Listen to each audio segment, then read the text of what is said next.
कुसुम जी की उम्र लगभग 60 वर्ष की थी। शरीर में ढलान आने लगी थी, पर मन अभी भी जवान था। एक समय था जब पूरा घर उनके इशारों पर चलता था।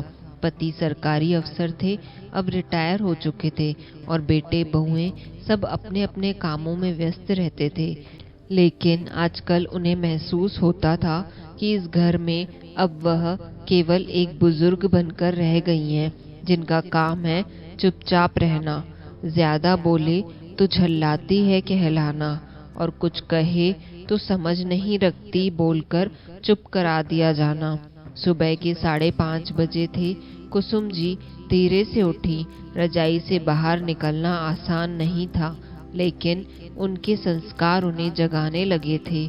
आजकल बहुएं सुबह 8 बजे से पहले नहीं उठती।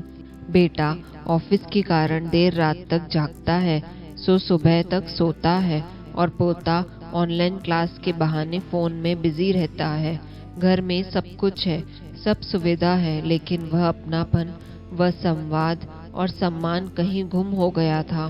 कुसुम जी ने धीरे धीरे रसोई का दरवाजा खोला। नल से टपकते पानी की आवाज उनके पुराने दिनों की याद दिला रही थी। उन्होंने गैस जलाई, दूध गर्म किया और चाय बनानी शुरू की। पुराने समय में बहुएं उनकी पसंद से उठकर चाय बनाती थी, लेकिन अब उन्होंने खुद को हालात के हिसाब से ढाल लिया था। दूध चढ़ाकर वह वहीं खड़ी हो गई। आंखों में आंसू तैरने लगे, लेकिन उन्हें पोंछकर मुस्कुराने की आदत हो गई थी। मम्मी जी, कुछ चाहिए आपको? पीछे से आवाज आई। नेहा छोटी बहू थी। बहुत बार वह कह देती, मम्मी जी आप अब आराम कीजिए, हम हैं न।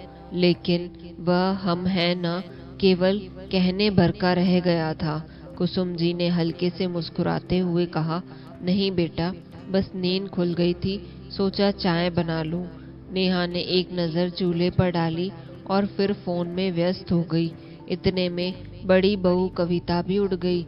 उसका चेहरा देखकर साफ लग रहा था कि वह कुछ नाराज है। सुबह सुबह मोबाइल पर ससुर की देखभाल पर एक वीडियो देखकर वह चिढ़ गई थी। बोली, मम्मी जी आप क्यों सुबह सुबह गैस जलाती हैं? आपको मना किया है ना? किसी दिन कुछ हो गया तो? कुसुम जी कुछ कहती, उससे पहले पति विनोद जी कमरे से बाहर आए। अरे अब क्या बहस सुबह सुबह, चाय मिलेगी या नहीं? विनोद जी का मन भी चिड़चिड़ा हो गया था। वह खुद को बूढ़ा और बोझ समझने लगे थे।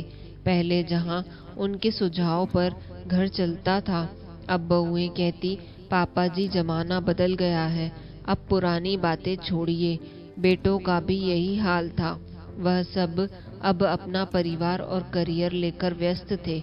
एक दिन शाम को कुसुम जी आंगन में बैठी तुलसी को पानी दे रही थी। पास ही पड़ोस की सुमित्रा आंटी आई।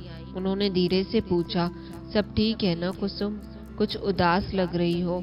कुसुम जी ने सिर झुका लिया। ठीक हूँ सुमित्रा, बस अब वह दिन नहीं रहे।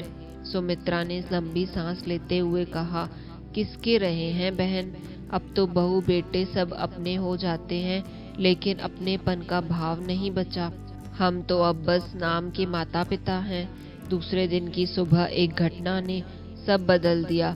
कुसुम जी चाय बना रही थी, तभी उनका पैर फिसल गया और वह जोर से गिर पड़ी। सिर फट गया, खून बहने लगा। बहुएं फोन में व्यस्त थी। बेटा ऊपर सो रहा था। पोते ने देखा, लेकिन वह डर गया और चुपचाप कमरे में चला गया। कुसुम जी दर्द से कर्रा रही थी। तभी नीचे किराए पर रहने वाले एक लड़के ने आकर देखा और चिल्लाया, अरे कोई है, अम्मा जी गिर गई हैं। तब जाकर सब दौड़कर आए। हॉस्पिटल ले जाया गया। टांके लगे। डॉक्टर ने कहा, इन्हें थोड़ी देखभाल की जरूरत है, उम्र भी हो गई है। घर लौटने के बाद कुछ दिन तो सबने उनका ख्याल रखा, लेकिन फिर से वही पुराना हाल हो गया। एक दिन कुसुम जी ने अपने बेटे से कहा, बेटा मैं वृद्धाश्रम जाना चाहती हूँ। यह सुनकर सब सन्न रह गए। बेटे ने कहा, मम्मी यह क्या कह रही हो? कविता बोली, मम्मी जी हमसे कोई गलती हो गई क्या? कुसुम जी की आंखों में आंसू थे, लेकिन उनकी आवाज में ठहराव था। गलती नहीं बहू, बस अब मैं खुद को यहाँ मेहमान समझने लगी हूँ। घर में रहकर अगर मैं बोझ बन जाऊं तो उससे अच्छा है मैं वहां जाऊं जहां मेरे जैसे बहुत से लोग होंगे। अकेलापन का दर्द बांटने वाला कोई तो होगा। विनोद जी भी बोले, मैं भी चलूंगा कुसुम, अब यहाँ रहने का मन नहीं करता। बेटे बहुएं फूट फूट कर रोने लगे। नेहा ने कुसुम जी के पैर पकड़ लिए।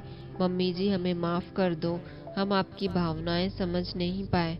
कविता भी गले लग गई। आप कहीं नहीं जाएंगी मम्मी जी, यह घर आपके बिना घर नहीं रह जाएगा। उस दिन के बाद घर का माहौल बदल गया। सुबह की शुरुआत अब बहुओं की चाय से होती। विनोद जी के पुराने अनुभव का आदर होने लगा। पोता अब दादी के पास बैठकर कहानियां सुनता और सोशल मीडिया पर उनके लिए वीडियो बनाता।